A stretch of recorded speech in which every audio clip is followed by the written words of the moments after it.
प्रभु कहते हैं, तू सोने से पहले सबको माफ कर दे, मैं उठने से पहले तुझे माफ कर दूंगा।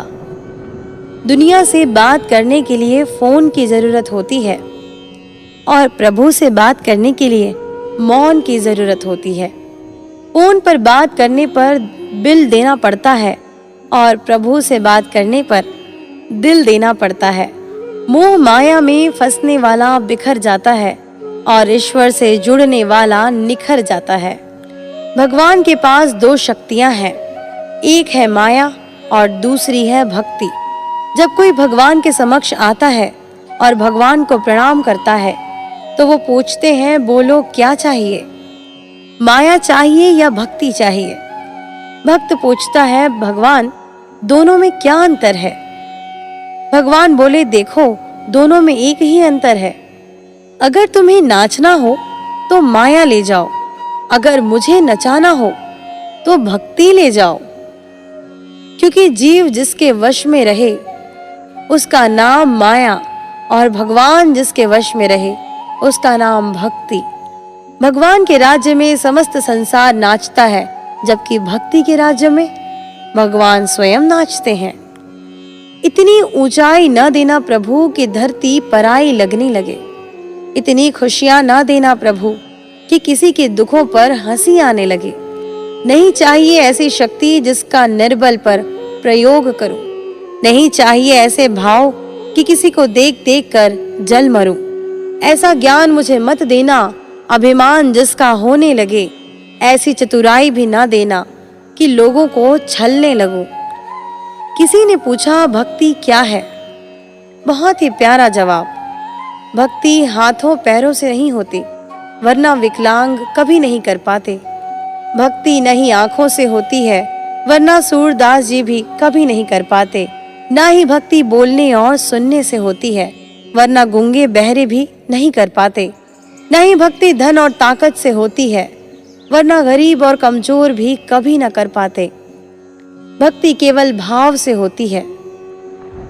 एक एहसास है भक्ति जो हृदय से होकर विचारों में आती है और हमारा प्रेम परमात्मा से जुड़कर रिश्तों में बदल जाता है।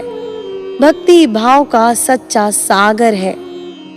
भगवान ने इंसान को जब बनाया था तब उसे सब चीजें दी, पर एक चीज इंसान के हाथों से नीचे गिर गई, जिसे भगवान ने अपने पैरों के नीचे दबा दिया। इंसान के चले जाने के बाद भगवान से किसी ने पूछा, आपने अपने चरणों के नीचे क्या छिपाया है जो इंसान को वापस नहीं दिया? तब भगवान बोले, मैंने अपने चरणों के नीचे शांति छिपाई है। इंसान सदैव इसके लिए तरसता रहेगा। वो हर जगह इसे ढूंढेगा पर नाकाम रहेगा और आखिर में उसे ये मेरे चरणों में आकर ही मिलेगी।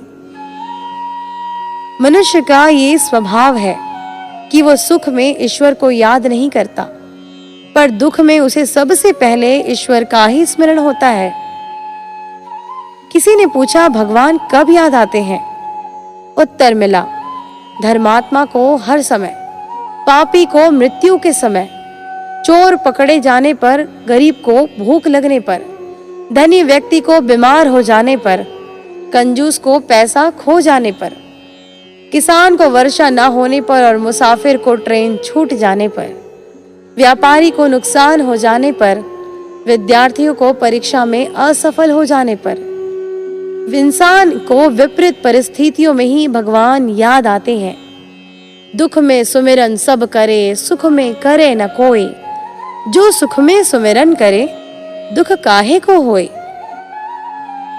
सब दरवाजे बंद हो जाएं तो भी एक दरवाजा कभी बंद नहीं होता, और वो है ईश्वर का दरवाजा।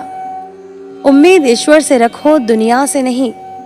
मैंने कहा अपराधी हूं मैं, ईश्वर ने कहा क्षमा कर दूंगा। मैंने कहा परेशान हूं मैं, ईश्वर ने कहा संभाल लूंगा। मैंने कहा अकेला हूं मैं, ईश्वर ने कहा हमेशा साथ हूं मैं। मैंने कहा उदास हूं मैं, ईश्वर ने कहा नजर उठा के देख, हर वक्त तेरे आसपास हूं मैं।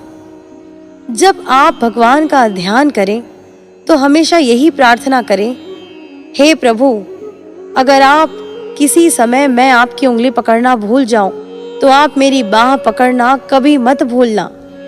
अगर मैं आपको ही साथ चलने के लिए बोलना भूल जाऊं तो भी आप स्वयं मेरे साथ चलना कभी